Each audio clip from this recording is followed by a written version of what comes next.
Between degree holder and judgment debtor under CPC civil procedure code.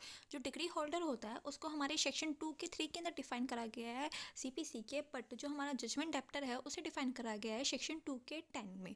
अब जानते से एक एग्जांपल के थ्रू, सी और डी दो पर्सन हैं, इन दोनों के बीच में कोई डिस्प्यूट चल रहा था और वो कोर्ट में चले गए वो डिस्प्यूट लेकर, और जो कोर्ट होता है सी के फेवर में डिसीजन दे देता है, निर्णय दे देता है कि आप हो सही और आप हो गलत। तो यहाँ पे जो हमारा सी है वो बन जाएगा डिग्री होल्डर और जो हमारा डी है वो बन जाएगा जजमेंट डेप्टर। डिग्री होल्डर एक ऐसा पर्सन होता है जिसके फेवर में जजमेंट आता है और जजमेंट डेप्टर एक ऐसा पर्सन होता है जिसके अगेंस्ट जजमेंट आता है।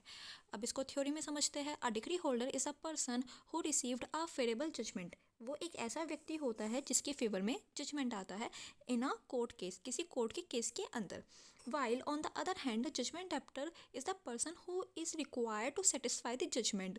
जजमेंट डेप्टर एक ऐसा पर्सन होता है जिसके अगेंस्ट जजमेंट आता है और उसके अगेंस्ट जो भी जजमेंट आता है उसको वो सेटिस्फाई करेगा। मान लीजिए कि कोर्ट ने कह दिया कि सी आप सही हो और आपको जो डी है वो 20,000 रुपये का कंपनसेशन देगा, तो यहाँ पे इसको ये चीज़ सेटिस्फाई करनी पड़ेगी जिसके अगेंस्ट आया, मतलब कि जजमेंट डेप्टर को। अब इसका एक्सप्लेनेशन समझ लेते हैं कि जो जो डिग्री होल्डर होता है वो एंटाइटल होता है बेनिफिट्स के लिए। जो भी जजमेंट आया है उसके बेनिफिट्स वो ले सकता है, मतलब कि वो 20,000 रुपये लेगा अब।